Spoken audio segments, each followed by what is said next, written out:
Hello everybody, I'm back again and I'm reading chapter 2 of Michael Morpurgo's Kensuke's Kingdom. So I hope you had a chat about what you would like to do. Would you like to go around the world on a boat? Well, let's find out how Michael gets on in our story. Chapter 2, Water, Water Everywhere. They say that water covers 2/3 of the Earth's surface. It certainly looks like that when you're out there, and it feels like it too. Seawater, rainwater, all of it is wet. I spent most of the time soaked to the skin. I wore all the right gear, the skipper always made sure of that, but somehow the wet still got through. Down below, too, everything was damp, even the sleeping bags. Only when the sun shone and the sea had stopped its heaving could we begin to dry out. We would haul everything out on deck, and soon the Peggy Sue would be dressed overall, one great washing line from bow to stern. To be dry again was a real luxury, but we always knew it could not last for long. You may think there was not a lot for 3 people to do on board day after day, week after week. You'd be quite wrong though. In daylight there was never a dull moment. I always kept busy, taking in sail, winching in, letting out, taking my turn at the wheel, which I loved, or helping my father with the endless mending and fixing. He often needed another pair of hands to hold and steady as he drilled and hammered and screwed or sawed. I'd forever be mopping up, brewing up, washing up, drying up. I'd be lying if I said I loved it all. I didn't. There was never a dull moment. Only one of the crew was allowed to be idle, Stella Artois, and she was always idle. With nothing much to bark at, out in the open ocean, she spent the rougher days curled up on my bed down below in the cabin. When it was fine and calm, though, she'd usually be found on watch up at the bow, alert for something, anything that wasn't just sea. You could be sure that if there was anything out there, she'd soon spot it enough. An escort of porpoises, perhaps, diving in and out of the waves, a family of dolphins swimming alongside, so close you could reach out and touch them, whales, sharks, even turtles, we saw them all.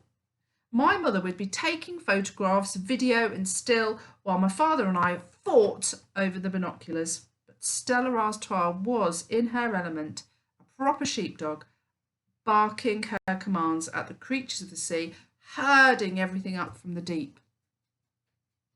Annoying though she could be, she would bring her smelly wetness with her everywhere.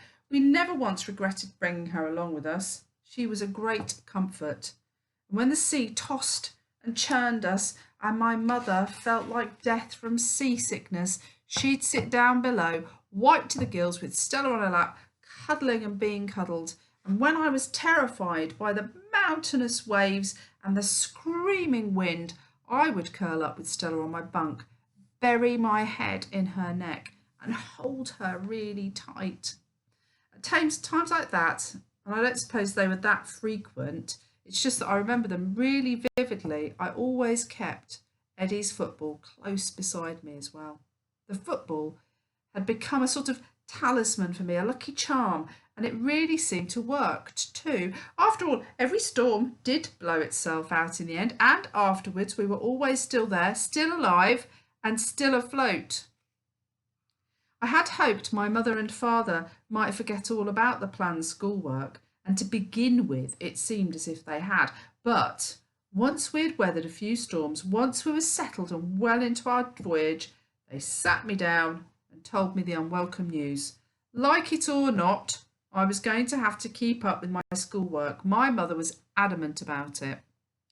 I could see that any appeals to my father would be pointless. He just shrugged and said, "Oh, Mum's a skipper."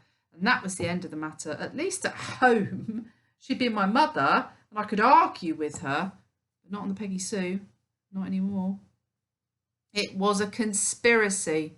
Between them, they had devised an entire programme of work. There were maths course books to get through. My father would help me, obviously, if I got stuck, he said. For geography and history, I would have to find out and record all I could about every country we visited as we went around the world. For environmental studies and art, I was to note down and draw all the birds we saw, all the creatures and plants we came across. My mother made a particular point of teaching me navigation too. Barnacle Bill taught me. She said, I'm teaching you. I know it's not the curriculum, but so what? It could come in handy, you know. She taught me how to use the sextant, take compass bearings, plot a course on a chart. I had to fill in the longitude and the latitude in the ship's log every morning and every night without fail. I don't think I've ever really noticed the stars before though. Now, whenever I was on watch in the cockpit at night with the piggy Sue on her wind vane, self-steering, the others all asleep below, the stars would keep me company. Gazing up at them, I felt sometimes that we were the last people alive on the whole planet. There was just us and the dark and the millions of stars above. It was on watch at night that I would often do my English. This was my own version of the ship's log. I didn't have to show it to them, but I was encouraged to write it in every few weeks. It would be, they said, my very own personal, private record of our journey. At school, I'd never been much good at writing. I could never think of what to write or how to begin. But on the Peggy Sue, I found I could open up my logbook and just write. And that's the thing. I found I didn't really write it all down. Sometimes there wasn't really much to say. Rather, I said it. I spoke it from my head, down my arm, through my fingers and my pencil and onto the page. And that's how it reads to me now, all these years later, like me talking. I'm looking at my log now. The paper's a bit crinkled and the pages are yellow with age. My scribbly writing is a little faded, but it's mostly quite legible. What follows are just a few chosen extracts from the log. The entries are quite short, but they tell the tale. And this is how I recorded our great journey. This is how it was for an 11-year-old boy as we rode the wide oceans of the world on board the Peggy Sue. And there's a picture of the logbook. And there's one of the drawings that he made of some of the creatures that he saw. I wonder if you know what those creatures are. Next time, Chapter 3, Ship's Log. Thank you.